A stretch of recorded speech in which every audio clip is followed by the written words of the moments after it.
Good morning, students. Today we will discuss about the exercise questions of chapter 4. So let us begin with those. Students, the objective questions we had already done, and today we are going to take up the remaining questions which we were unable to complete in the last session. So let us start with question number 6. Question is give reasons for the following. Students, इन सभी चीजों के लिए reason out आपने करना है, reason बताना है.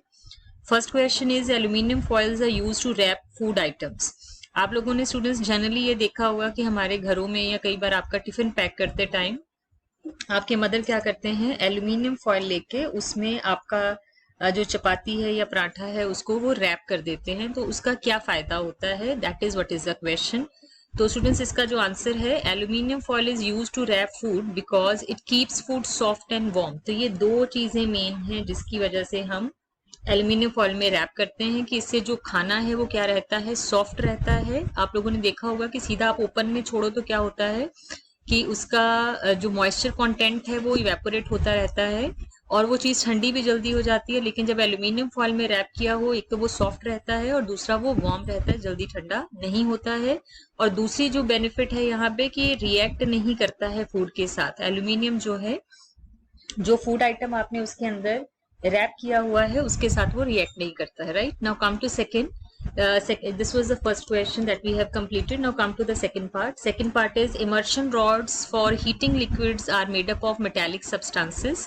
Students जो इमर्शन रॉड्स क्या होती हैं, आप लोगों ने देखा होगा कि कई बार हम गीजर की जगह पे रॉड्स होती हैं हमारे पास, कॉइल्ड होती हैं, उसको हम पानी में डाल देते हैं, वो हीट होती हैं और उससे पानी गर्म होता है.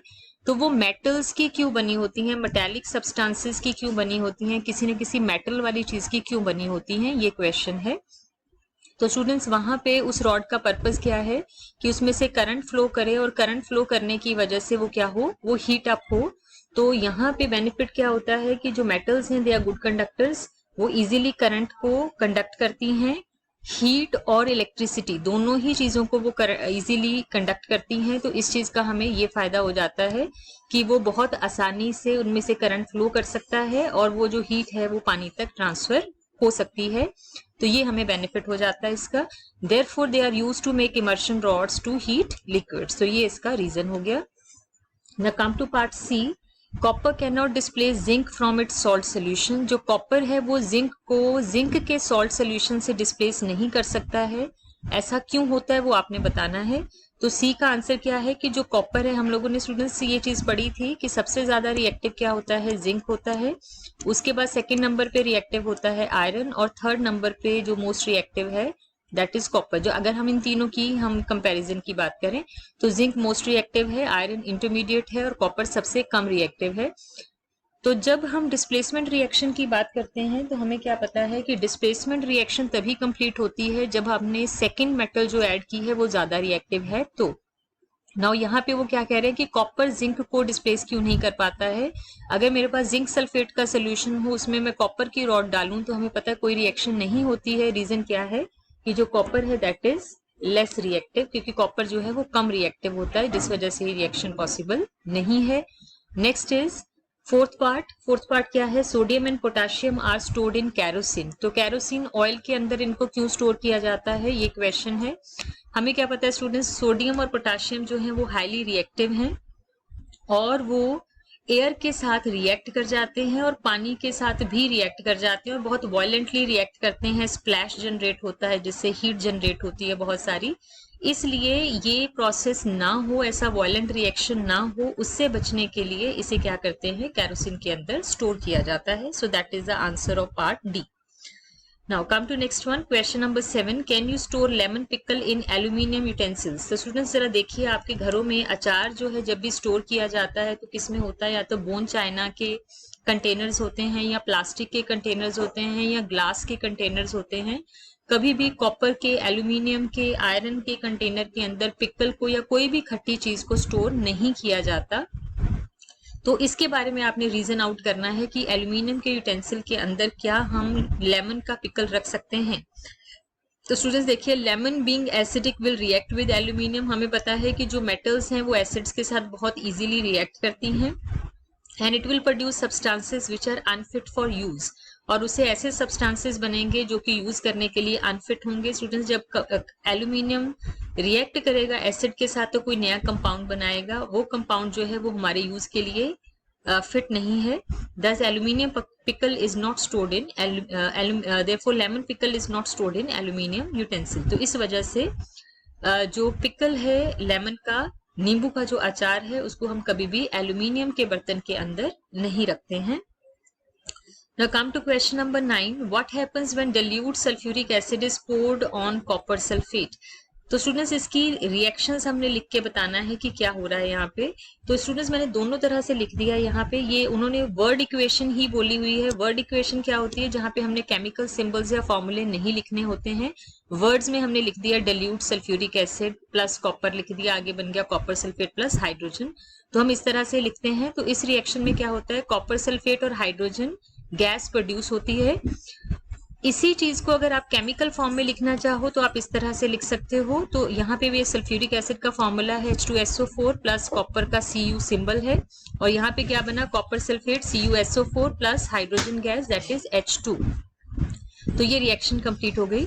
इसी तरह से दूसरी चीज उन्होंने बोली है क्या? Iron nails are placed in copper sulphate solution. तो यहाँ पे स्टूडेंट्स रिएक्शन क्या है? Copper sulphate plus iron and that will make iron sulphate plus copper. तो ये रिएक्शन है। इसी को अगर आपने केमिकल फॉर्म में लिखना है तो CuSO4 कॉपर सल्फेट का केमिकल फॉर्मूला है, देन आयरन Fe और उससे क्या बनेगा? आयरन सल्फेट FeSO4 और साथ में बनेगा कॉपर। ये स्टूडेंट्स कंप्लीटली ऑप्शनल है। जो ये इक्वेशंस मैंने लिखी हैं ये केमिकल इक्वेशंस हैं। आप अगर चाहो आप इनको ओमिट कर सकते हो, बिल्कुल छोड़ सकते हो, क्योंकि आपको क्वेश्चन में सिर्फ वर्ड इक्वेशन लिखने को बोला है। ये सिर्फ मैंने आपकी अंडरस्टैंडिंग के लिए बताया है। आप चाहो तो लर्न कर सकते हो, नहीं चाहो तो you can just leave it. Okay, now come to next. Saloni took a piece of burning charcoal and collected a gas evolved in the test tube. How will she find the nature of the gas and write down the word equations of all the reactions taking place in the process? Students, हमने ये activity पढ़ी थी chapter के अंदर कि जब burning charcoal को हम उसके ऊपर हमने ग्लास टम्बलर रख दिया था तो सारी गैस उसमें कलेक्ट हो गई थी। उसके बाद उस टम्बलर के अंदर पानी डाल के जब शेक किया था तो वो गैस वहां पे डिसॉल्व हुई थी, और वो सोल्यूशन जो था उसके ऊपर हमने लिटमस टेस्ट किया था। स्टूडेंट, सीधी गैस के ऊपर हम लिटमस टेस्ट नहीं कर सकते हैं। तो अगर हमने एसिडिक या बेसिक नेचर को चेक करना है तो पहले हमें सोल्यूशन बनाना पड़ेगा, और उसके लिए हमें क्या करना पड़ेगा? उसमें पानी डालना पड़ेगा। तो सबसे पहले वो क्या करेगी? She will collect the gas and dissolve it in water, then can try litmus test on the solution to check the nature। तो उसके बाद लिटमस टेस्ट होगा। in this case solution will turn blue litmus red। तो वहां पे उस reaction में क्या हुआ था कि जब ब्लू लिटमस डाला था तो वो रेड हो गया था। अगर रेड डाला था उसमें कोई चेंज नहीं आया था, तो दैट क्लियरली शोज कि वहां पे जो ऑक्साइड बना था that was acidic in nature. उसकी वर्ड इक्वेशन लिखनी थी तो कार्बन प्लस ऑक्सीजन। जो स्टूडेंट्स चारकोल है उसके अंदर मेजर कॉन्टेंट क्या है? कार्बन है। ऑक्सीजन के साथ कंबाइन करेगा और कौन सी गैस बनाएगा? Carbon dioxide gas. अगर आप उसकी केमिकल इक्वेशन लिखना चाहते हो तो ये लिख सकते हो C+O2 will make CO2। C carbon है, O2 ऑक्सीजन है and CO2 is carbon dioxide gas. Alright, so let's move on to next question. One day Rita went to jeweler's shop with her mother. Her mother gave an old gold jewelry to the goldsmith to polish. Next day when they bought the jewelry back, they found there was a slight loss in weight. Can you suggest a reason for the loss in weight? तो question ये है कि रीता जो थी वो jewellers shop पे गई थी मदर के साथ, और उसकी मदर ने जो पुरानी ज्वेलरी थी वो गोल्ड स्मिथ को दे दी, जो सुनार था उसको दे दी और पॉलिश करने के लिए। और अगले दिन जब वो ज्वेलरी लेके आए तो उन्हें क्या लगा कि उसका वेट कम हो गया है, ज्वेलरी हल्की हो गई है।